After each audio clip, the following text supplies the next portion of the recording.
We can't turn the page on the 17th century without covering in depth the fascinating North American exploits, momentous discoveries, monumental battles, and adventurous sagas of Count Frontenac and New France under the Sun King Louis XIV. France and England in North America, Count Frontenac, New France, Louis XIV. The most remarkable man who ever represented the crown of France in the New World was Count Frontenac. From strangely unpromising beginnings, he grew with every emergency and rose equal to every crisis. His whole career was one of conflict, sometimes petty and personal, sometimes of momentous consequence, involving the question of national ascendancy on this continent. Now that this question is put at rest forever, it is hard to conceive the anxiety which it wakened in our forefathers. But for one rooted error of French policy, the future of the English-speaking races in America would have been more than endangered. Under the rule of Frontenac occurred the first serious collision of the rival powers, and the opening of the grand scheme of military occupation by which France strove to envelop and hold in check the industrial populations of the English colonies. It was Frontenac who made that scheme possible. 1620 to 1672. Count and Countess Frontenac. At Versailles there is the portrait of a lady, beautiful and young. She is painted as Minerva, a plumed helmet on her head and a shield on her arm.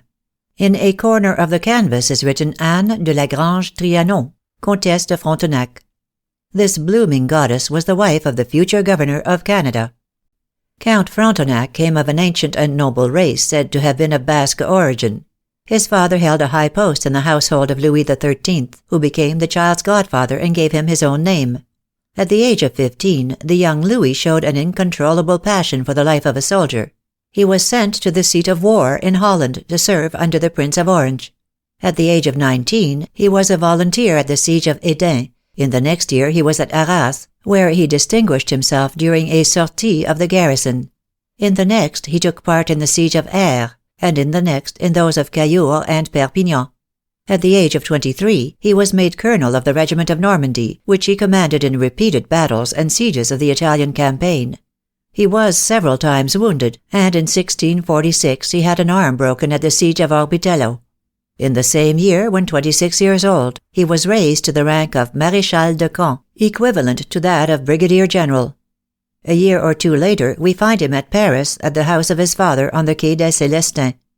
In the same neighborhood lived La Grange-Trianon, Sieur de Neuville, a widower of 50 with one child, a daughter of 16 whom he had placed in the charge of his relative, Madame de Bouthier. Frontenac fell in love with her. Madame de Bouthier opposed the match, and told La Grange that he might do better for his daughter than to marry her to a man who, say what he might, had but 20,000 francs a year. La Grange was weak and vacillating. Sometimes he listened to his prudent kinswoman, and sometimes to the eager suitor, treated him as a son-in-law, carried love messages from him to his daughter, and ended by refusing him her hand, and ordering her to renounce him on pain of being immured in a convent. Neither Frontenac nor his mistress was of a pliant temper. In the neighborhood was the little church of Saint-Pierre-au-Boeuf, which had the privilege of uniting couples without the consent of their parents, and here, on a Wednesday in October 1648, the lovers were married in presence of a number of Frontenac's relatives. La Grange was furious at the discovery, but his anger soon cooled, and complete reconciliation followed. The happiness of the newly wedded pair was short. Love soon changed to aversion, at least on the part of the bride. She was not of a tender nature. Her temper was imperious, and she had a restless craving for excitement. Frontenac, on his part, was the most wayward and headstrong of men. She bore him a son, but maternal cares were not to her liking. The infant, François Louis, was placed in the keeping of a nurse at the village of Clion. Madame de Frontenac, at the age of about 20, was a favorite companion of Mademoiselle de Montpensier, the granddaughter of Henry IV. Young mother Madame de Frontenac left her husband to follow the fortunes of Mademoiselle de Montpensier, who for a time pronounced her charming, praised her wit and beauty, and made her one of her ladies of honor. Very curious and amusing are some of the incidents recounted by the princess in which Madame de Frontenac bore part, but what is more to our purpose are the sketches traced here and there by the same sharp pen, in which one may discern the traits of the destined savior of New France. Thus, in the following, we see him at Saint-Fargeau in the same attitude in which we shall often see him at Quebec. The princess and her father had a dispute touching her property. Frontenac had lately been at Blois, where her father had possessed him with his own views of the questions at issue. Accordingly, on arriving at Saint-Fargeau, he seemed disposed to assume the character of mediator. He wanted, says the princess, to discuss my affairs with me. I listened to his preaching, and he also spoke about these matters to Préfontaine, her man of business. I returned to the house after our promenade, and we went to dance in the great hall. While we were dancing, I saw Préfontaine walking at the farther end with Frontenac, who was talking and gesticulating. This continued for a long time. I called my man of business, Préfontaine, and asked him, "What was Frontenac saying to you?" He answered, "He was scolding me. I never saw such an impertinent man in my life." I went to my room, and Madame de Sully and Madame de Fiesque followed. Madame de Sully said to Préfontaine, "I was very much disturbed to see you talking with so much warmth to Monsieur de Frontenac, for he came here in such ill humor that I was afraid he would quarrel with you. Yesterday when we were in the carriage he was ready to eat us." The Comtesse de Fiesque said, "This morning he came to see my mother-in-law and scolded at her." Préfontaine answered, "He wanted to throttle me. I never saw a man so crazy and absurd. We all four began to pity poor Madame de Frontenac for having such a husband, and to think her right in not wanting to go with him." Frontenac owned the estate of Ile Savary on the Indre, not far from Blois, and here, soon after the above scene, the princess made him a visit.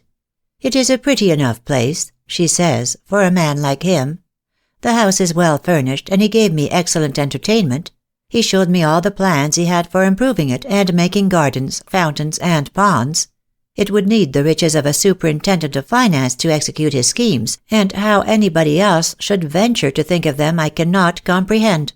While Frontenac was at Saint-Fargeau," she continues, "he kept open table, and many of my people went to dine with him, for he affected to hold court and acted as if everybody owed duty to him. The conversation was always about my affair with his Royal Highness, her father, whose conduct towards me was always praised, while mine was blamed. Frontenac spoke ill of Préfontaine, and, in fine, said everything he could to displease me and stir up my own people against me.